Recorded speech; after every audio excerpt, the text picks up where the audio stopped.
আসসালামু আলাইকুম গাইস, কি অবস্থা? কেমন আছো?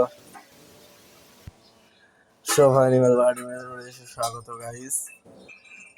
হয়তো বা তোমরা সবাই আমার ভিডিও দেখো, লাইক দাও না, কি ভাই কমেন্ট টমেন্ট কিছু করার দরকার আছে কি না?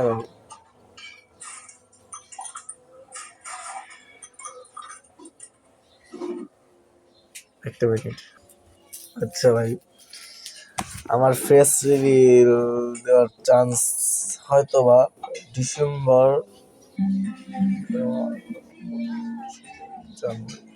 জানুয়ারি না ডিসেম্বর, এই দুই মাসের মধ্যে, এই দুইটা মাসের মধ্যে যে কোনো একটা মাস হয়ে যাবো। দোয়া করতে থাকো, ডিসেম্বর এই দিনই হয়। আরেকটা কথা, তোমার থরস অফ বিল্লাল ওরফে লেওড়া বারেনিয়া, খুব দ্রুত একটা রোস্টের ভিডিও আসতেছে, সব পেজের সাথে থাকো, ফলো দাও। আসসালামু আলাইকুম।